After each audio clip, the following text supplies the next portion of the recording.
Apologies for the small technical difficulties we were facing. Coming up next, Rana Sanyoura, partner at EY, will tell us more about building a fintech ecosystem by EY. A big round of applause to Rana Sanyoura. So we were trying to match up the halls back on time. Apologies for this in the morning, trying to get everyone out from the main conference up here. I took a little time. But since you're back in the hall, I will turn the floor back to Rana for her interesting presentation. After this, we will continue the coffee break for a short while so that we are synced back on the halls together, and then we'll go back to our regular programming. Here will continue to be the innovation and technology side, and the hall right next door to us will be the marketing. Rana, thank you so much. So I'm Rana. I'm an EY partner based in Lebanon, covering the MENA region, focusing on transactions and like on accounts, or what we call accounts or clients in the MENA region. In terms of the agenda, what I would like to address is why is fintech important? How can we accelerate the ecosystem development in MENA? And whether collaboration, in our opinion, is the new innovation. So these are the topics that I would like to discuss, or the subject of the talk.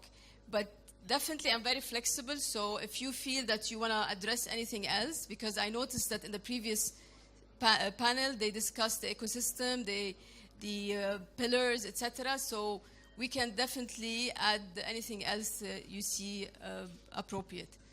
In terms of just to generally know the audience, how do you rate yourself? Who think that they have a big awareness of fintech?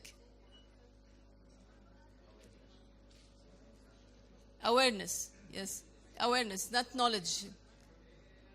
Okay.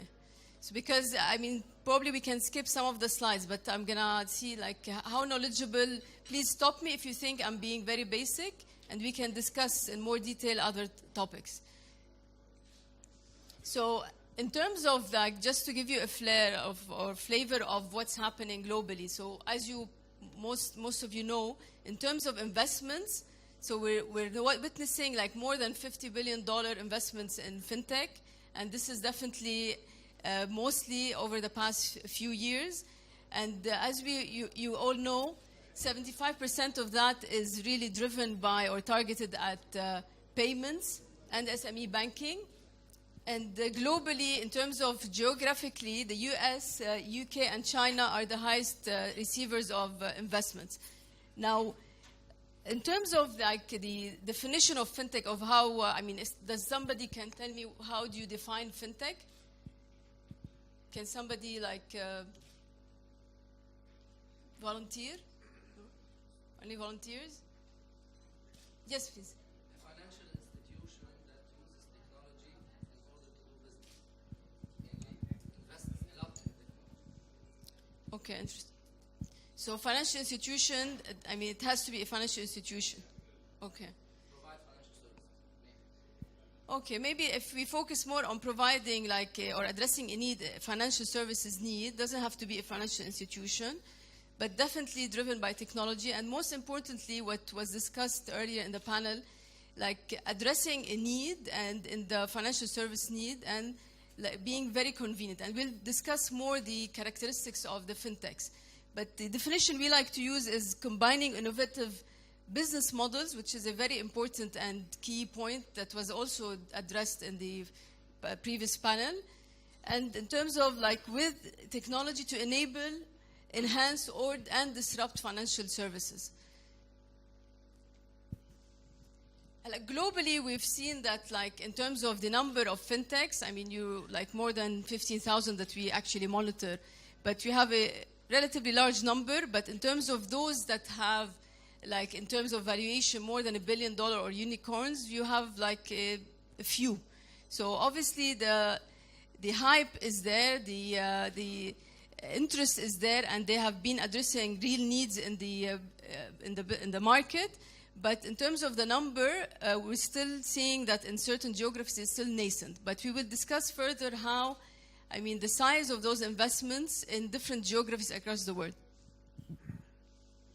We're seeing, in terms of waves, now more and more, it's not about only financial institutions. So we're seeing also retailers, telcos, and even like Uber today, I mean discussing like partnering with robo-advisory services to actually offer financial services to their clients. So there is no limit. Everybody is getting into financial or fintech to actually address a need in the market and using their data, their client base to actually cross-sell or increase the wallet from the customer. I like to use this because it really illustrates how fintechs are operating and how they're really disrupting the business. This is the website of one of the global banks. And as you've seen, I mean, they're offering a long list of services, financial services, and we're seeing fintech companies, which are not necessarily financial institutions and not necessarily regulated actually, that they're really attacking, quote unquote, or disrupting the business by really focusing on very specific need, be it, let's say, saving, storing, investing, planning, like lending, etc. And you're seeing all of these are different types of fintech companies that are offering, focusing on a niche target group and offering very specific service. So this really illustrates how the disruption and the market is happening in terms of fintech. In terms of the overall barriers to entry, I mean, we'll always like to use the barriers to entry when we're assessing and analyzing the industries across, the sectors. So if we look at the fintech and what it means in terms of what's happening in this particular sector, financial services, we're seeing definitely barriers have dropped. When you look at technology, what used to take several $1 million of investment to actually do the same exact offering, we're seeing that 90% of that has dropped. So this is one of the main reasons why we're seeing more companies that are interested and that are investing and actually offering and trying to come up with an offering for certain target groups. The other main driver is that access to private capital. And this is, I'm talking generally globally. We'll come to MENA and we'll see if this is the case or really it's not really, it's a debatable situation.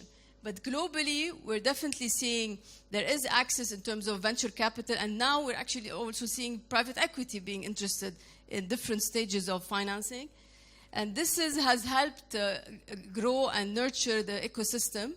And in terms of the supportive government policy, we're definitely, I mean, the likes of in the UK, in Singapore, and even Hong Kong, definitely in the US, California, New York, we're seeing different policies in terms of the supporting incubation, providing mentoring, different sandbox, etc., different types of policies, and even taxes. I mean, believe it or not, I'm against taxes on fintech, despite the importance of taxes in certain economies. But we're seeing exemptions, different type of policies to actually nurture and develop the fintech ecosystem.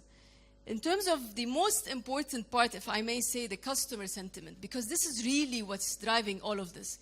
When we're seeing that customers are really not happy with the current offering from banks, they don't think they are convenient. This is a word that was used in the previous panel.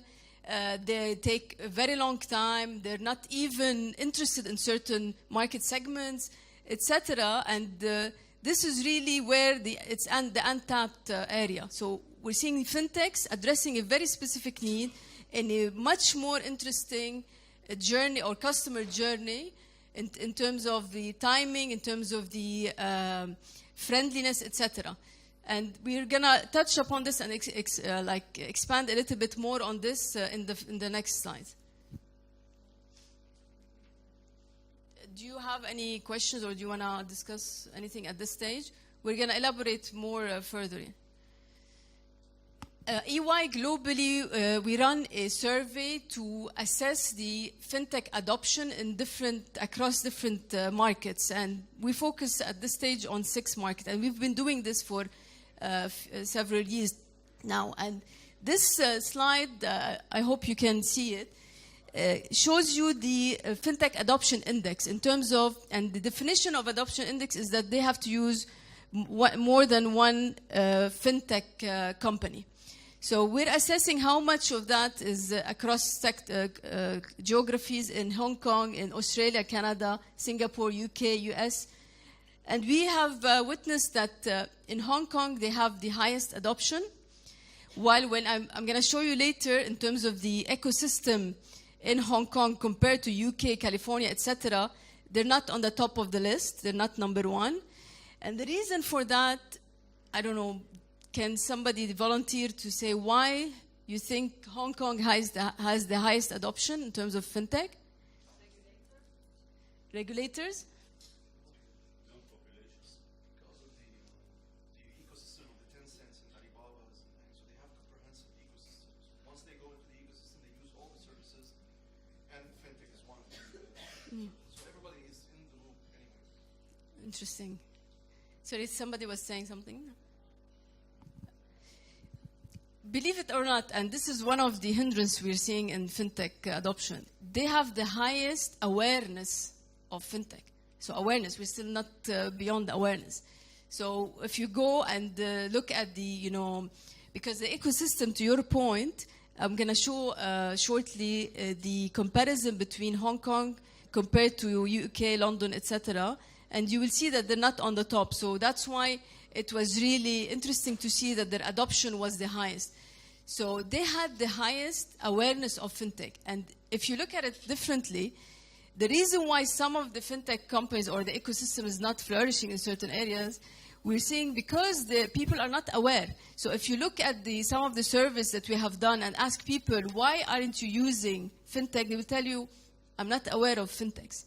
So it's not really because the service is not good or necessarily because they want to be loyal to their banks or they have their banks are more trustworthy or safer, etc. It's more really related to the awareness. This, again, was discussed slightly in the panel previously in terms of the characteristics of fintechs. And I don't want to show necessarily the comparison between banks and fintechs so that to avoid hurting the feelings of our bankers. But really, the main pillars or the main characteristics, customer-centric. This is the key number one. And customer-centric means a lot. I mean, in terms of convenience, in terms of timing, you're seeing a loan that would take you days in a bank or somewhere else could take a few minutes to actually being processed and approved in a fintech type of company. And this, again, doesn't have to be everywhere in the world, but this exists. And we know the companies that actually offer that. We checked them, etc. So the customer-centric is very important. And because fintechs, when they were created, actually, they were really created to serve or address a need in the market. And that's why, whatever business model, and like what was discussed earlier, like, don't copy and paste. If there is an untapped need or an unaddressed need in the market and you really think you have an idea, definitely you should explore it further as long as nobody else has addressed it. In terms of legacy-free, we all know that. I mean, they don't have the issue of, old IT or like core banking or whatever. They're really very capital light. So they don't have any issue, asset light as well.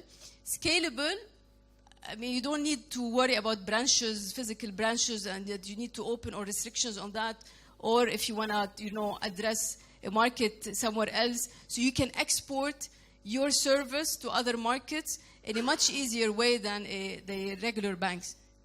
In terms of simplicity, definitely, you go in, you just, it's very few steps, and you get the service. It's a very simple, very customer convenience type of service. Innovative, I mean, I'm not talking about every single fintech in the world innovative, but definitely those that really made a difference, they came up with a new idea that addressed a need in terms of whether technology, other things. Compliance, they don't have, to comply with the Basels or the capital adequacy, etc. Sorry.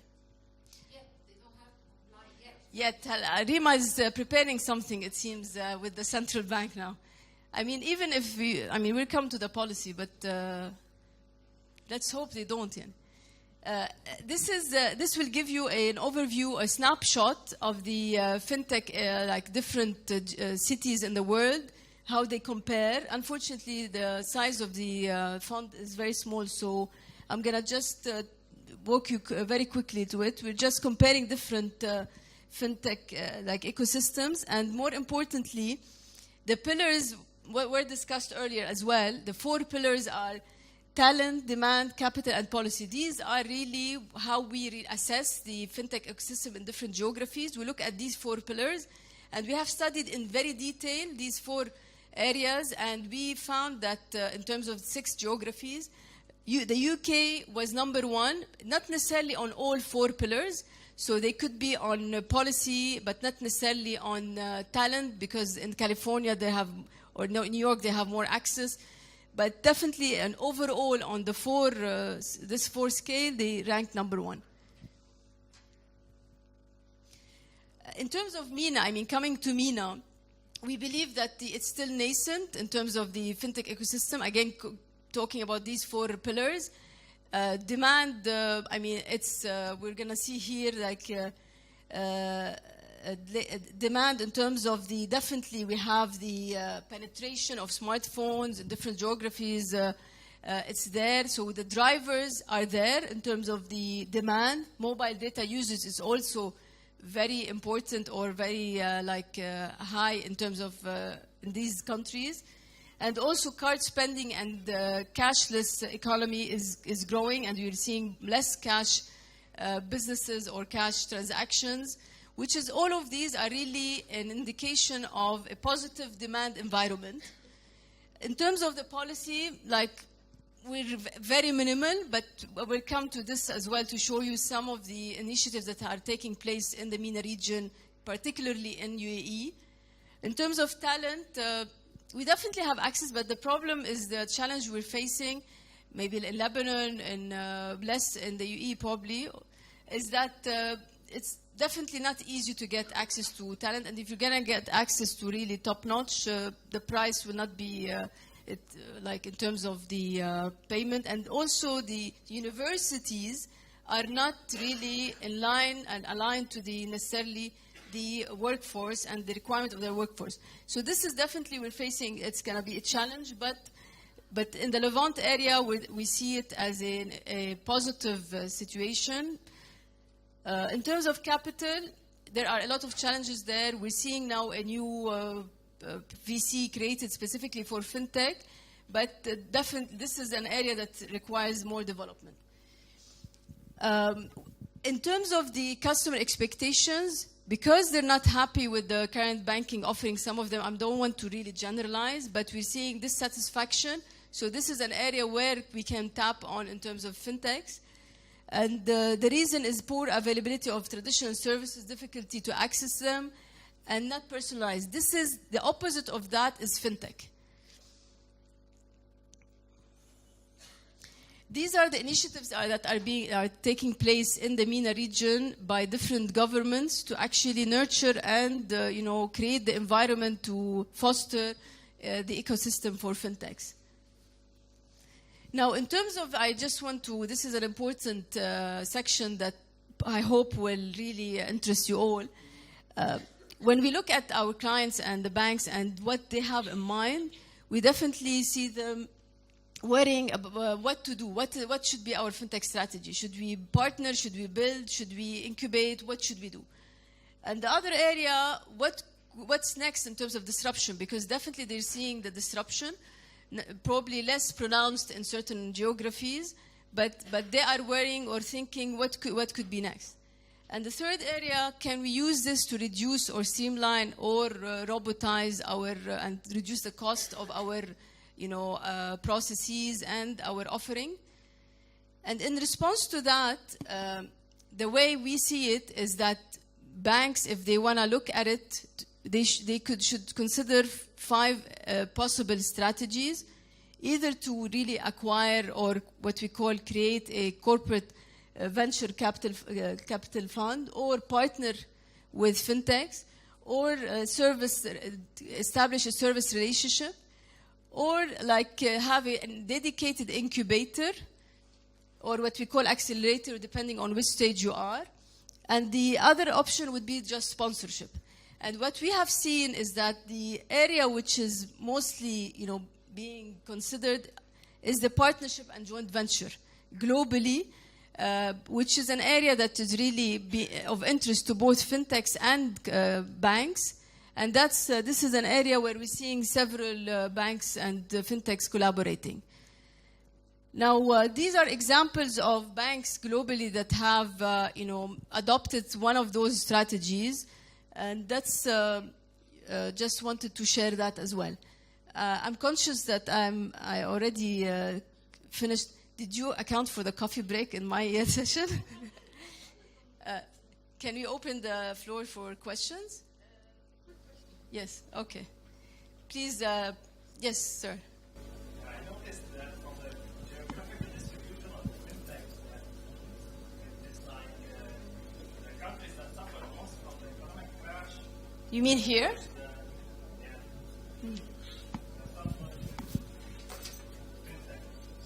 Yes, because banks will never started to distribute. Unlike our area, banks are really solid. So I don't think that there is an environment for it to cater for such. Yeah, thank you very much. That's a very good point. So, should I take the second part of your question? Because, yes, sorry. Why it's happening? Actually, it's you have to also look at the fintech, the market segment that they're serving as well. Because fintechs, when they are created, you have the environment that they are created in is like inducing. But what they are serving are across geographies. So they could be also targeting countries where they are underserved or unbankerized population in Africa, let's say. So you're seeing companies being created in the UK and targeting Africa because it's a untapped market, very much underbankerized or underserved. So we haven't seen necessarily a direct link or correlation, but we can explore that further. Yeah.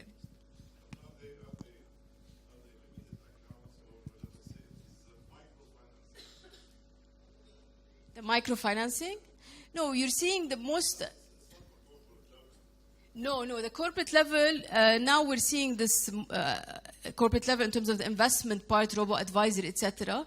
But the focus has been on payment, so remittances, in terms of transfer of payment remittances, and also. Yes, the size, number of fintechs, or the volume? In terms of corporate or the payment? The payment we're seeing in terms of the size, volume, definitely this is an area that has a lot of weight to focus on. So most of it is coming in the payment space and the P2P lending. Okay, thank you very much. All right, thank you, Rana.